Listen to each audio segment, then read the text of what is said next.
If you're not tracking the number of patients your office turns away by saying no, you're missing opportunities to say yes to getting more patients into treatment. In today's competitive landscape, offering quality dental care only during standard weekday hours from 8 to noon and 1 to 5 is no longer enough. I'm consistently surprised by the number of practices that close for an hour while the staff takes lunch and then wonder why their numbers fall short. Lunchtime appointments, like early morning slots at 6 or 7 a.m. and evening appointments at 5 or 6 p.m., are prime opportunities for patients who need to schedule treatment around work. Why would you shut patients out of your practice during these high demand windows? How often is your front desk team turning away callers asking about evening or Saturday hours?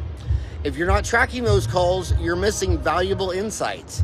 A high volume of such inquiries signals an opportunity to grow your patient base, but only if you turn those no answers into yes ones. Knowing the numbers. Getting your entire team involved in this process is critical.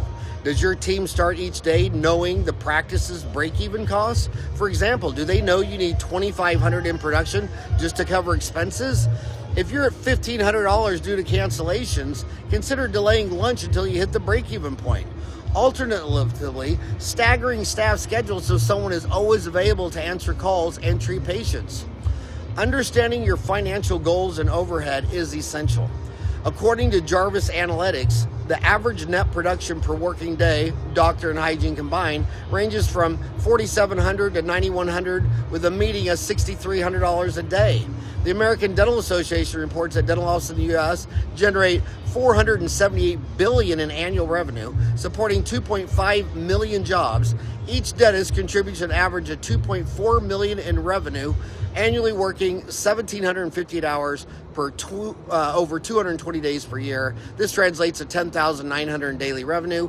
Given that average overhead is 60 to 65%, a practice shouldn't break for lunch until it's completed at least $5,400 of dentistry. Yet many offices close despite having unproductive mornings filled with cancellations. The IRS data for sole proprietorship dental offices reveals an average annual revenue of $343,000. That's only $1,560 a day. You can achieve that during lunch with a single emergency patient needing treatment for a broken tooth or toothache. Turning emergencies into opportunities. How often do patients call with dental emergencies, hoping to be seen that day?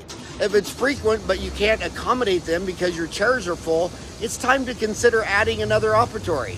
Again, it's about tracking how often you say no and finding ways to turn that into yes. Your front desk team should also track how often patients inquire about specific insurance plans or Medicare. Do you get asked about a particular plan 4 times a month or 4 times a day? Compare this to the percentage of your patient base that has dental insurance versus those without it. Currently, about 77% of Americans have some form of dental insurance, while 23% do not. Coverage rates vary by region, so tracking these numbers in your practice's area can guide your decisions about accepting certain plans. You won't know what adjustments to make until you're tracking the questions your patients are asking. By paying attention to how often you're saying no, you can find ways to say yes and grow your practice. Share your thoughts. Can you think of other situations where your practice missed opportunities to get more patients into treatment? Share your experiences and suggestions in the comments below. If you enjoyed this episode of Howard Speaks, please subscribe, share, and comment. I read all your comments and truly appreciate your support. Have a rocking great day.